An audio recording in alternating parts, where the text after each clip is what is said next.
Assalamualaikum warahmatullahi wabarakatuh. Bismillahirrahmanirrahim. Alhamdulillahirabbil alamin. Wassalatu wassalamu ala asrofil anbiya wal mursalin sayyidina wa maulana Muhammadin wa ala alihi wa ashabihi ajma'in, amma ba'du. Pemirsa dimanapun Anda berada, rahimakumullah, alhamdulillah kita masih bertemu lagi. Kali ini kita akan meneruskan pembahasan yang kemarin, masih di kitab Shiyam. Untuk materi kali ini kita akan membahas tentang syarat sahnya puasa. Pemirsa rahimakumullah, dimanapun Anda berada, segala sesuatu, segala ibadah yang kita lakukan pasti punya batasan-batasan agar ibadah itu menjadi sah secara hukum. Puasa juga begitu, ada beberapa hal yang harus kita perhatikan agar puasa yang kita jalankan selama satu hari ini sah di mata hukum. Apa saja yang harus kita jalankan? Yang pertama, tentu puasa itu kita jalankan niat. Puasa itu kita laksanakan dengan niat. Niatnya di mana?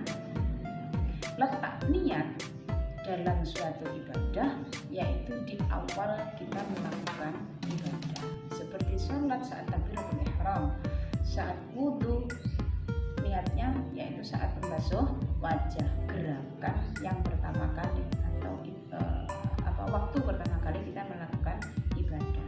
Nah, karena puasa itu sulit, puasa itu sulit menentukan awal kapan kita sudah masuk di waktu puasa, maka diperbolehkan kita melaksanakan niatnya di malam harinya sebelum fajar terbit, karena ngepaske dengan saat fajar terbit itu sangat sulit sekali.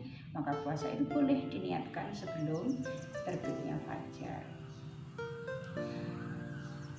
Niatnya tanpa bulughatul Arabi, bagaimana? Niatnya tanpa, karena nggak bisa bahasa Arab, boleh dilaksanakan dengan bahasa Jawa, bahasa Indonesia. Yang jelas pertama, syarat syah agar puasa kita sah, yang pertama yaitu niat. Yang kedua, kita imsakun an muftirin. Syarat sahnya tentu kita harus menjaga dari perbuatan yang membatalkan.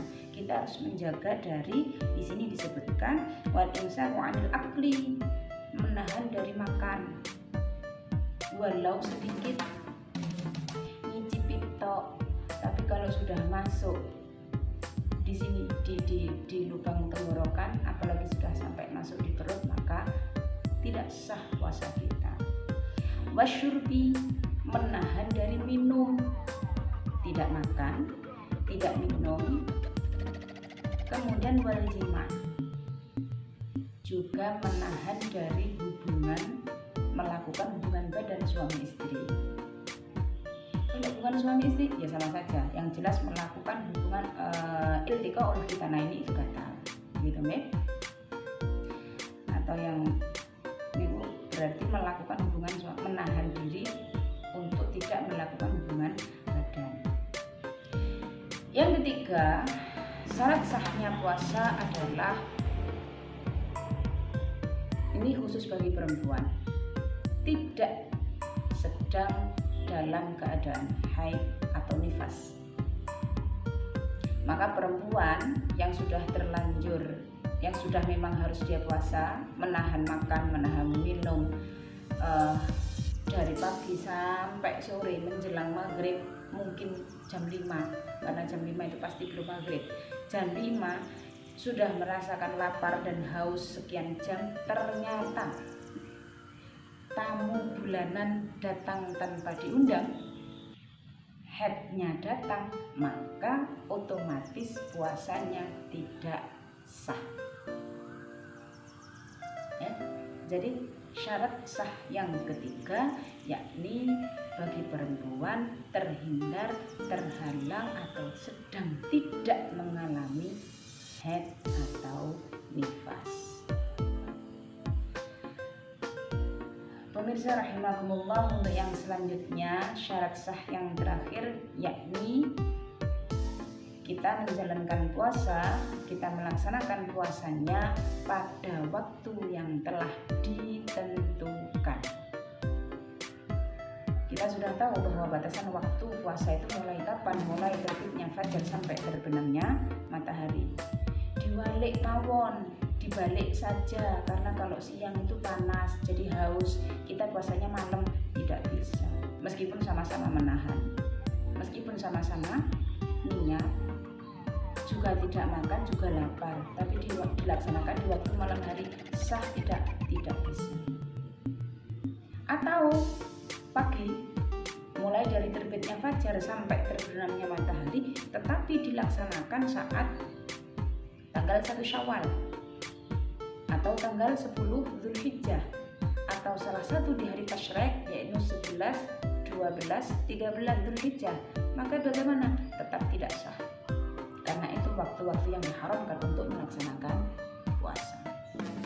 Maka dari itu pemirsa rahimahumullah, karena kita sudah tahu syarat sahnya puasa kita agar sah bagaimana, maka paling tidak secara hukum fikih nanti puasa kita sah, kita harus menjalankan dari keempat syarat tersebut. Tentu tidak hanya sah di mata hukum, tetapi juga puasa yang kita jalankan harus berkualitas agar kita menjadi manusia yang lebih baik dan lebih baik lagi. Saya kira cukup sekian yang bisa saya sampaikan. Semoga ada manfaatnya. Saya akhiri, wallahul muwaffiq ila aqwamit thoriq. Assalamualaikum warahmatullahi wabarakatuh.